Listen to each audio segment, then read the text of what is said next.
They've outsmarted global agencies like the FBI, DEA, and Interpol for years. From hidden routes in Colombia to quiet neighborhoods in the US. These are the Most Elusive Fugitives Part 2 still on the run in 2025. Not because of chance, but because they know how to disappear. High-level traffickers. International fraudsters. Master escape artists. Their stories stretch across borders, and yet, justice has yet to catch up. Until now. Subscribe to our channel so that you won't miss jaw-dropping stories that will leave you at the edge of your seat as you watch. Now let's go. Number 5. Wilver Wiligas Palamino, the shadow trafficker of Colombia. He wasn't a boss with gold chains. He didn't flaunt luxury cars. But his fingerprints were all over tons of illicit substance shipped to the US. And worse, he was helping fund a war. The tropical jungles of Colombia have always hidden secrets. Some deadly, some political, and some profitable.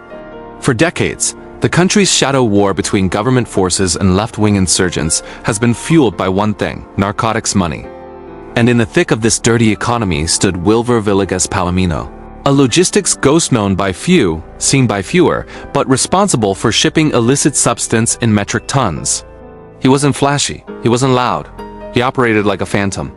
But his operations reached across multiple continents, and by the time authorities noticed him, he had already gone dark. Wiligas Palamino is not just any trafficker. He has deep ties to the revolutionary Armed Forces of Colombia, FARC, a group the US once designated as a foreign terrorist organization. His role? Coordinate illicit substance shipments, launder profits, and channel money into FARC's guerrilla warfare campaigns. This made him not just a criminal but a narco-terrorist. Intelligence reports allege that he helped facilitate Iran maritime illicit substance routes to the US and Europe. Bribery of local officials to protect shipments. Armed convoys to protect labs deep in the Colombian rainforest. Training camps funded by narcotic revenue. The U.S. Drug Enforcement Administration estimates that Wiligas Palamino and his FARC-aligned network smuggled thousands of kilograms of illicit substance into the United States. Each kilogram can net over $30,000 wholesale. That's hundreds of millions of dollars, and not just into private bank accounts, but into armed resistance against Colombian and U.S. law enforcement. According to unsealed indictments, he helped finance military-grade weapons purchases and hide operations behind legitimate-looking export businesses. This wasn't just trafficking, it was a business built for war. In 2020, Wilver Wiligas Palamino was formally indicted by the U.S. District Court for drug trafficking, conspiracy, and support of a terrorist organization. His face was added to FBI fugitive databases, and soon after, the U.S. Department of State issued a $5 million reward for information leading to his capture.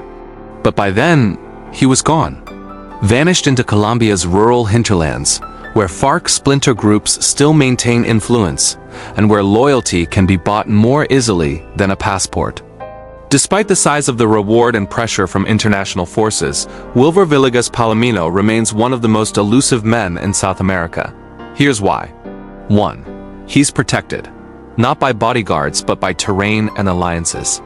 The rural corridors of Colombia offer natural camouflage, and many regions are still controlled by armed groups sympathetic to FARC or its dissidents. 2. He uses aliases. Intelligence sources believe he travels under false IDs and rarely stays in one location longer than a few weeks. 3. He avoids digital traces. Unlike younger criminals, he rarely uses phones, avoids social media, and prefers encrypted or in-person messaging. 4. He's a low-profile operator. No Instagram photos, no known luxury cars, no partying in public. He's a phantom. What makes Wilver Wiligas Palamino especially dangerous is the scale of his impact. He's linked to multi-ton illicit substances shipments worth billions. His profits allegedly fund violent political movements. His illicit substances have likely contributed to thousands of overdoses in the US and abroad. His capture wouldn't just bring justice. It would disrupt a pipeline of money, terror, and death. Age mid-40s. Nationality: Colombian. Last known location: reports say he may be hiding in eastern Colombia, possibly near Arauca or along the Venezuela border. FBI reward: $5 million. Affiliations: formerly FARC. Possibly aligned with FARC dissident groups now involved in drug trade. Some intelligence analysts believe he may be working as a logistics fixer for newer cartels, who pay for his knowledge of maritime and aerial drug routes. Others suspect he's gone deeper underground, hiding under armed protection in villages that view him as more of a provider than a criminal. In the age of satellite surveillance and biometric tracking, how does a man like this still roam free? The answer: fear, loyalty, and silence. As long as there's money and cocaine and war to fund Wiligas Palamino will stay one step ahead, but not forever. Because the jungle may be thick, the allies may be loyal. But the net is tightening. And one day, when he least expects it, the man with a $5 million price tag might just lose his last hiding place. Number 4. Jason Derek Brown, the smooth-talking phantom. He looked like a surfer. He spoke fluent French. And behind his smile was a cold-blooded killer. $56,000, one dead man. And nearly 2 decades on the run. Born in 1969 in Los Angeles, California, Jason Derek Brown was the kind of man people didn't suspect. He was charming, well-dressed, confident. He spoke French fluently, had a master's degree in international business, and presented himself as a self-made success.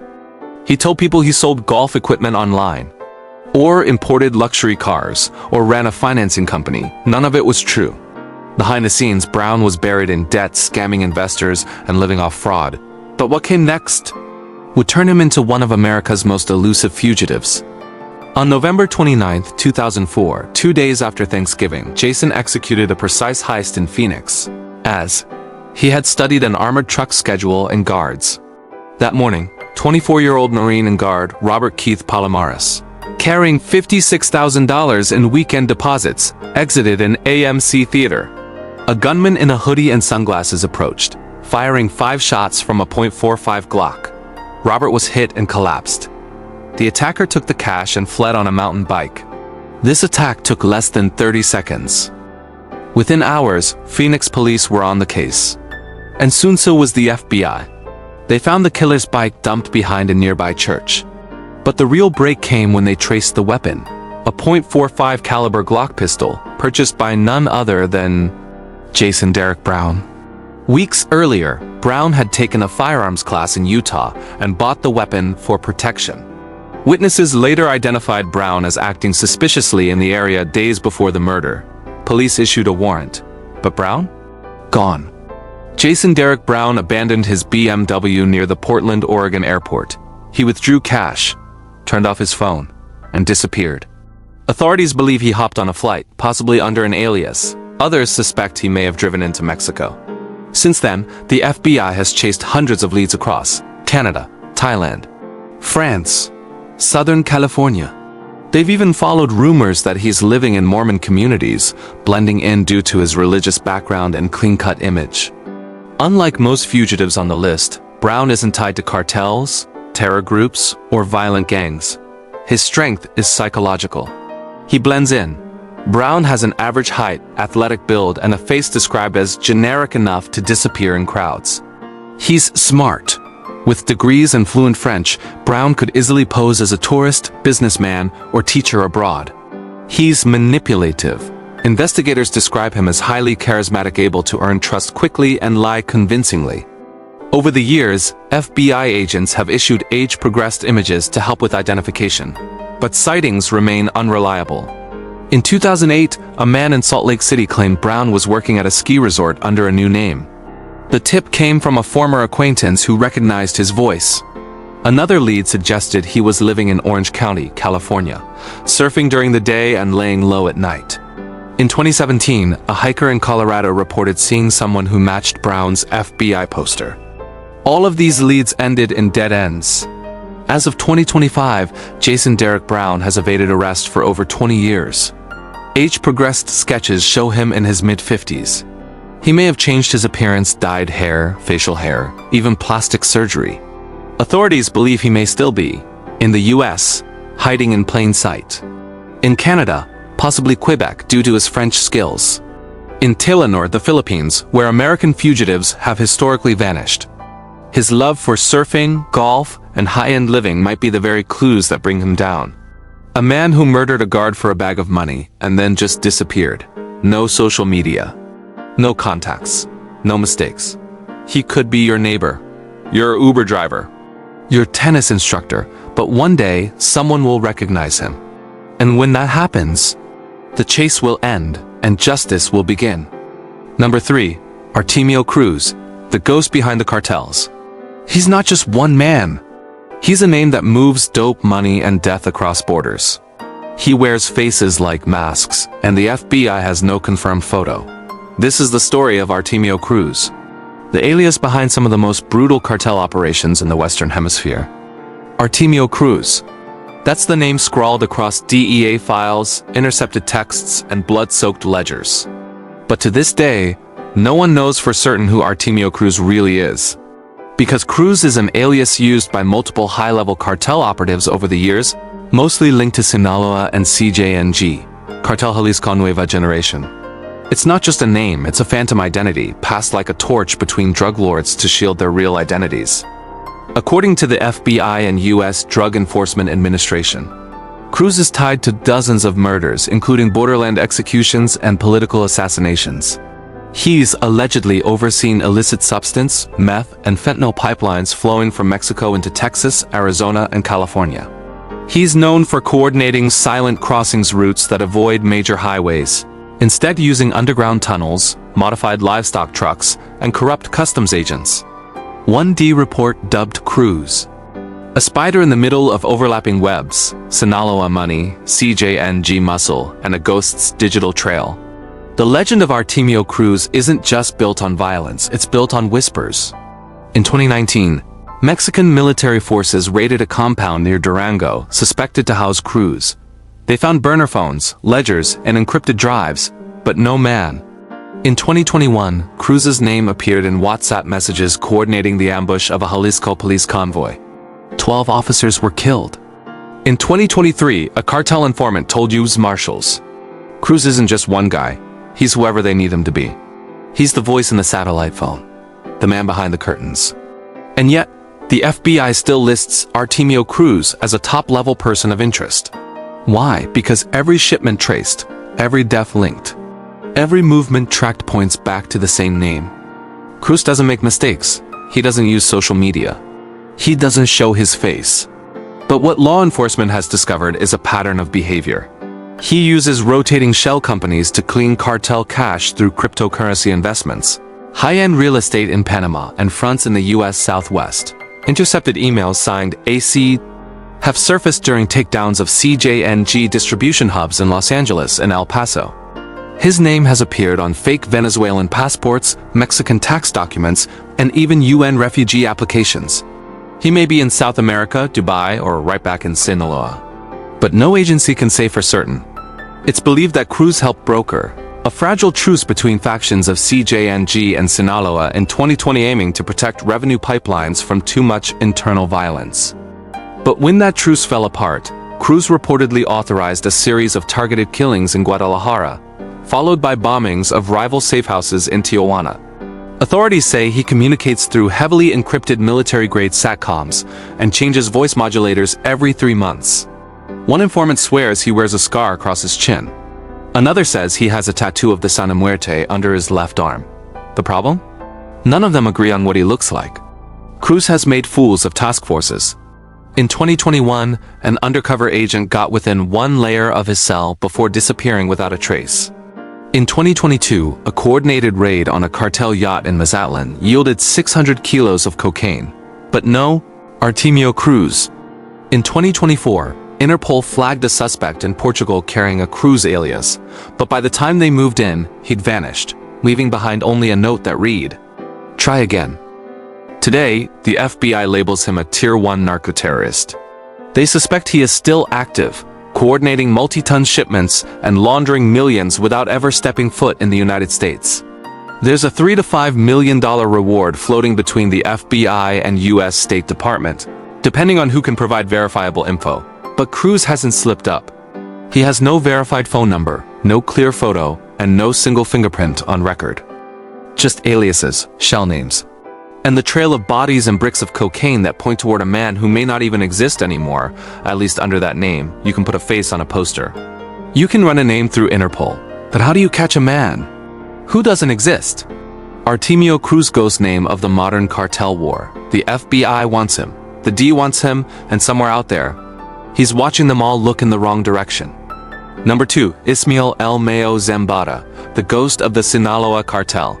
El Chapo may be in prison, but the man who helped build the Sinaloa cartel? He's never spent a single night behind bars. And he's still out there watching, moving, leading. This is the story of Artemio Zambada, the most wanted drug lord who never got caught. If you haven't subscribed to our channel, do well to click the subscribe button and hit the notification bell to never miss any of our stories. Also, click the like button if you're enjoying this video. Now back to the story, Ismael Mario Zambada Garcia. To cartel insiders, he's Don Mayo. To law enforcement, he's one of the most elusive and cunning criminals in modern history. To the public, he's almost a myth. For over 4 decades, El Mayo has been the strategic mind behind the Sinaloa cartel, Mexico's most powerful and dangerous drug empire. Unlike his more flamboyant partner, Joaquin El Chapo Guzman, Zambada kept a low profile, avoiding photos, interviews, and unnecessary bloodshed. But make no mistake, his footprint is global. Born in 1948 in the rural Sierra Madre Mountains of Sinaloa, Zambada was raised in poverty. As a young man, he worked in the fields and poppy plantations that would later form the backbone of Mexico's heroin trade.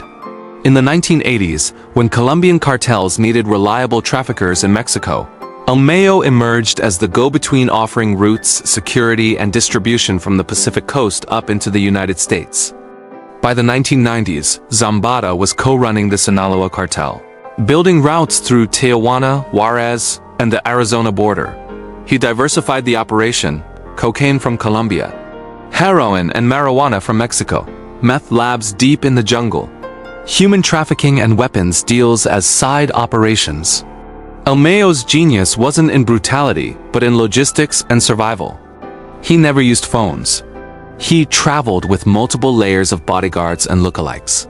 His safe houses were often farm compounds with underground tunnels. He bribed mayors, police, and federal officials, creating a wall of silence around him. The US government claims he was responsible for smuggling hundreds of tons of narcotics into America, generating billions in profit. Yet he remained out of sight. In 2016, when El Chapo was captured and later extradited to the US, the world thought the Sinaloa cartel might collapse. But it didn't, because El Mayo had planned for this. He had mentored a younger generation, his own sons and trusted lieutenants, keeping the business running. One of them, Vicente Zambada, was arrested and became a high-profile witness in El Chapo's trial. But even that didn't stop Mayo. While US prosecutors showed footage of massive drug shipments and multi-million-dollar cash exchanges, El Mayo's name was always just out of reach, mentioned, but never confirmed. Even DE agents admitted, he's the most powerful drug lord we've never caught. Unlike El Chapo, who sparked violent turf wars, Zambada operated with caution and long-term vision. He brokered truces with rival gangs. He avoided public massacres that would draw heat. He invested in agriculture, construction, and banking fronts to launder money. Yet behind this image of restraint was a man who authorized kidnappings, mass executions, and political bribes to secure territory. And still, no fingerprints. No confirmed photos since the early 1990s. In 2021, the US Department of State issued a $15 million reward for information, leading to his capture, the highest bounty ever offered for a Mexican cartel leader. But Mexico never arrested him. Theories include, he's under protection by corrupt military officials. He lives in mountain villages where locals shield him. He may even have plastic surgery and new identities. In 2023, Mexican intelligence believed he was in Durango, but a raid came up empty. In 2024, D agents raided properties in Sonora and Culiacan. Again, nothing. It's like he evaporates just before the storm. In recent years, a power struggle has broken out within the Sinaloa cartel between the old-school Zambada faction and El Chapo's sons, known as Los Chapitos. Some believe El Mayo has stepped back, allowing lieutenants to manage day-to-day operations. Others think he's still fully in control, just deeper underground, and some whispers say, he's already dead, but no one wants to admit it. Because the fear of El Mayo's return keeps enemies in check. You can lock up the kingpins. You can destroy labs, seize cash, and close border routes. But Artemio Zambada built something too big, too deep, too quiet, and even now in 2025, he remains the biggest narco the world has never touched. The ghost. The architect. The last shadow of the Sinaloa cartel. Number 1. Aureliano El Chapo Jr. Guzman Lora, the heir to a drug empire. His father built an empire. His uncles ran the roots. And now, as the Sinaloa cartel fractures, all eyes are on one name, Aureliano Guzman Lora. Known as El Chapo Jr., he's more than just a legacy. He's the cartel's most dangerous next chapter. Born sometime in the late 1980s or early 1990s, Aureliano Guzman Lora was never meant to have a normal life. He is the nephew and namesake of Joaquin El Chapo Guzman, the most infamous drug lord in Mexican history. But unlike El Chapo's other sons like Ovidio, Ivan, and Alfredo Aureliano keeps a lower public profile. He's rarely photographed. He doesn't show off on social media. But behind the scenes, US and Mexican authorities believe he's become one of the most powerful men in the Sinaloa cartel. While many of El Chapo's sons, known collectively as Los Chapitos, are seen as flashy and erratic, Aureliano is described as quiet, strategic, and deeply embedded in operations. He's reportedly involved in fentanyl production and trafficking, running networks into California, Arizona, and Texas, coordinating with Colombian and Chinese suppliers, using encrypted digital communication to stay one step ahead. His street name, El Chapo Jr. But in the underworld, he's no junior. He's a boss in his own right. After El Chapo was captured in 2016 and extradited to the US, a power vacuum opened. At first, the cartel split. One faction loyal to Artemio Zambada, another led by Los Chapitos. Aureliano, by some reports, plays a balancing role, not officially a chapito, but not entirely separate either. Instead, he's considered a bridge between the old school and the new. Some Mexican intelligence reports even suggest he's more respected by foot soldiers than El Chapo's other sons, thanks to his discretion, leadership, and tactical moves. In 2021, the U.S. Department of Justice filed sealed indictments against several cartel figures. Aureliano's name was one of the few not redacted. He is wanted for international narcotics trafficking, including coordinating fentanyl shipments linked to over 50,000 deaths annually in the U.S.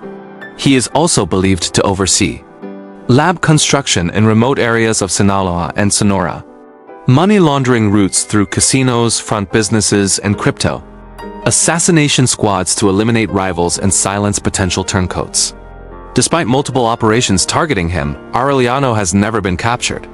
What makes Aureliano so difficult to track? Unlike some of his cousins who flaunt wealth, he stays hidden. He rarely uses phones, attends parties, appears in urban areas. Instead, he moves through mountain strongholds, surrounded by heavily armed guards and protected by local loyalty networks. D-sources call him a new breed of narco, not just a trafficker, but a ghost with a war chest. There are unconfirmed reports he may have underwent facial surgery, uses dozens of fake identities, travels through private airstrips or disguised convoys. Aureliano's influence isn't limited to Mexico. He's been linked to supply chains from Asia, specifically chemical precursors from China, distribution partners in Chicago, Los Angeles, and Atlanta, shell companies in Central America and the Caribbean. U.S. intelligence believes he oversees a node-based model where each cell operates independently, reducing risk of full exposure. He's decentralized the cartel, making it harder to dismantle. And that's why he's now considered the most dangerous Sinaloa figure still at large. As of 2025, the U.S. State Department is offering millions in rewards. Multiple red notices have been issued via Interpol. Mexican Marines and USD have conducted joint raids targeting his network, but so far, nothing. No arrest, no confirmed sighting, no voice recordings. He remains invisible. In a world where drug lords used to rise and fall like fireworks, Aureliano Guzman de Lora burns slow, deep, and unseen. He doesn't want fame. He doesn't need songs written about him. He only wants power, quiet, surgical, and absolute. And that's what makes him number one on our list. He didn't inherit El Chapo's name. He's perfecting it. They've cheated justice, evaded global surveillance, and made the world their hiding place. From cartel lords operating from the shadows, to killers whose names were nearly forgotten. These fugitives prove one thing. You don't need to be invisible to disappear, but no matter how far they run, the law never sleeps. And someday, someone will talk, a trail will slip, and the walls will finally close in. Until then, they remain ghosts, living legends of crime. If this video shocked you, imagine what's coming next. Hit that subscribe button. Turn on the bell so you never miss our next breakdown. And in the comments, tell us, which fugitive do you think will be caught first?